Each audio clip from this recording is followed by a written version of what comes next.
Assalamualaikum warahmatullahi wabarakatuh. Hai, kali ini kita akan membahas tentang perubahan masyarakat Indonesia pada masa penjajahan. Sebelum memasuki pada materi, kita akan mengetahui tujuan pembelajaran, yaitu yang pertama, memahami perubahan masyarakat pada masa kolonial barat, dan yang kedua, memahami perubahan masyarakat pada masa penjajahan Jepang. Yang pertama, perubahan pada masa kolonial barat. Ada macam perubahan, ada 9 macam perubahan. Mari kita bahas satu-satu. Oke, yang pertama, kita akan membahas tentang perubahan penggunaan lahan. Pada masa kolonial barat, terjadi perubahan besar dalam perkembangan perkebunan di Indonesia. Penambahan jumlah lahan untuk tanaman ekspor dilakukan di berbagai wilayah di Indonesia. Bukan hanya pemerintah kolonial yang mengembangkan lahan perkebunan di Indonesia, melainkan juga melibatkan perusahaan swasta. Perubahan yang kedua yaitu persebaran penduduk dan urbanisasi. Tujuan utama transmigrasi pada masa tersebut adalah untuk menyebarkan tenaga murah di berbagai perkebunan Sumatera dan Kalimantan. Pembukaan perkebunan pada masa pemerintahan kolonial Hindia Belanda telah berhasil mendorong persebaran penduduk Indonesia. Persebaran penduduk pada umumnya dari Jawa berpindah ke luar Jawa. Munculnya berbagai pusat industri dan perkembangan berbagai fasilitas di kota menjadi pendorong terjadinya urbanisasi.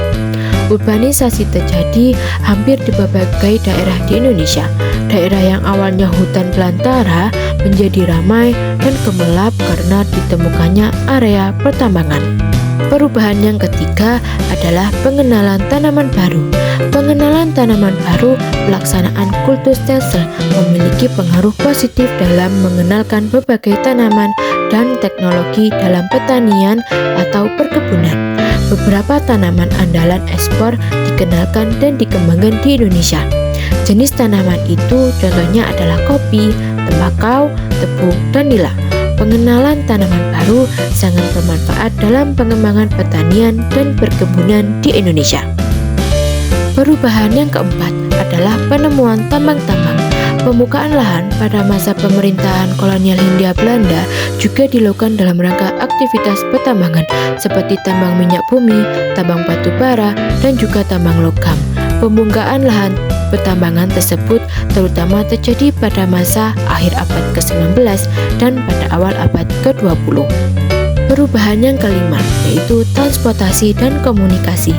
Pada saat kolonial Hindia Belanda berkuasa, sangat banyak dibangun jalan raya penghubung kota, rel kereta api, dan beberapa jaringan telepon atau komunikasi. Kemudian pembangunan berbagai macam fasilitas transportasi dan komunikasi ini menjadi pendorong pergerakan penyaluran barang dan jasa yang relatif cepat. Perubahan yang keenam yaitu perkembangan kegiatan ekonomi. Perubahan aktivitas ekonomi masyarakat pada masa pemerintahan kolonial barat juga terjadi pada aktivitas produksi, konsumsi, dan distribusi. Aktivitas produksi dalam kegiatan mengolah pertanian dan perkebunan semakin modern dengan adanya penemuan berbagai macam teknologi pertanian yang sangat bervariasi. Aktivitas ekspor, impor juga mengalami kenaikan signifikan pada masa pemerintahan kolonial barat. Perubahan yang ketujuh adalah mengenal uang. Mengenal uang pada masa kolonial barat, uang mulai dikenalkan sebagai alat untuk pembayaran jasa tenaga kerja. Keberadaan mata uang merupakan barang baru dalam kehidupan para penduduk atau masyarakat menjadi sebuah daya tarik tersendiri. Masyarakat pun mulai menyenangi mata uang sebab dianggap sangat mudah digunakan. Perubahan yang ke-8 yaitu perubahan dalam pendidikan. Pada akhir abad ke-19, sistem pendidikan yang berkembang di Indonesia semakin banyak. Sistem pendidikan yang diselenggarakan oleh kelompok keagamaan lebih menitik beratkan pada pendidikan agama, seperti agama Islam yang pendidikannya diselenggarakan melalui pesantren. Pendidikan yang diberikan oleh pemerintah kolonial Belanda menekankan pada sistem pendidikan barat dengan tujuan dapat mencetak tenaga kerja Indonesia yang bisa membaca dan menulis namun dibayar dengan uang yang sangat murah. Perubahan yang kesembilan yaitu perubahan aspek politik. Sistem politik adu domba atau yang disebut dengan divide et impera yang digunakan pemerintah kolonial Hindia Belanda mampu memperlemah, membudaya bangsa Indonesia dan menghapus kekuasaan pribumi. Kebijakan yang dilaksanakan oleh pemerintah kolonial Hindia Belanda memang sangat mempengaruhi kekuasaan para penguasa lokal Indonesia. Secara de jure atau hukum, para penguasa lokal berperan sebagai pimpinan wilayah kekuasaannya.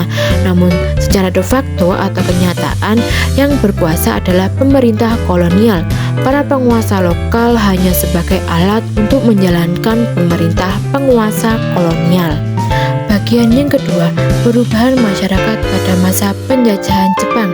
Ada 5 macam perubahan. Yang pertama, yaitu perubahan aspek politik. Sejak awal pemerintahannya, Jepang melarang bangsa Indonesia berserikat dan berkumpul. Oleh karena itu, Jepang membubarkan organisasi pergerakan nasional yang dibentuk pada masa kolonial Hindia Belanda. Sikap kejam yang diperlihatkan Jepang membuat para tokoh pergerakan nasional terpaksa mengambil sikap kooperatif untuk melanjutkan perjuangan. Mereka memanfaatkan organisasi yang dibentuk Jepang untuk kepentingan dan mencapai Indonesia merdeka. Perubahan yang kedua itu perubahan dalam aspek ekonomi. Sistem ekonomi pada masa penjajahan Jepang membawa kemunduran dalam bidang perekonomian di Indonesia. Putusnya hubungan dengan perdagangan dunia mempersempit kegiatan perekonomian di Indonesia. Perkebunan tanaman ekspor diganti menjadi lahan pertanian untuk kebutuhan perang. Penggunaan lahan pertanian yang mendukung perang yang dilakukan Jepang melebihi kemampuan produksi para petani. Kebijakan tersebut berakibat pada tingkat kualitas hidup masyarakat seperti kekurangan makanan, kurang gizi, gairah kerja merosot, angka kematian yang meningkat, kelaparan terjadi di mana-mana, timbul berbagai penyakit seperti beri-beri, sakit kulit, putus kepala, dan lainnya. Perubahan yang ketiga yaitu perubahan dalam aspek pendidikan. Pada masa pendudukan Jepang, semua kalangan dapat mengakses pendidikan, sedangkan masa kolonial Hindia Belanda hanya kalangan atas atau bangsawan saja yang dapat mengakses. Akan tetapi, sistem pendidikan yang dibangun oleh Jepang memfokuskan pada kebutuhan perang.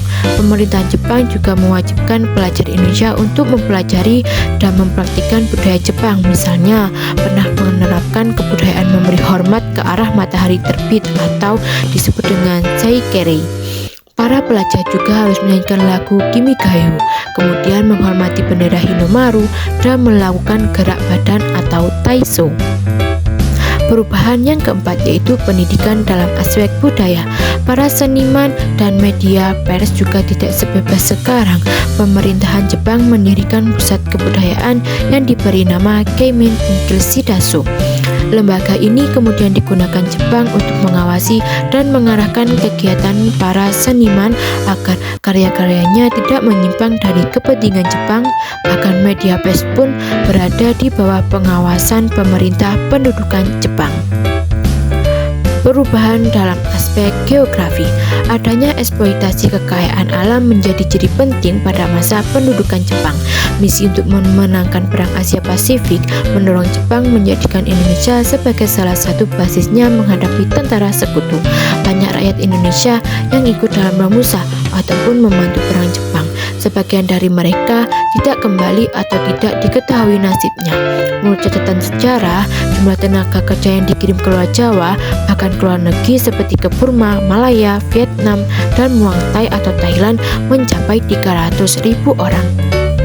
Itulah perubahan-perubahan yang terjadi pada masyarakat Indonesia di masa penjajahan. Semoga materi yang saya berikan ini dapat menambah pengetahuan dan wawasan kalian. Selamat menonton. Wassalamualaikum warahmatullahi wabarakatuh.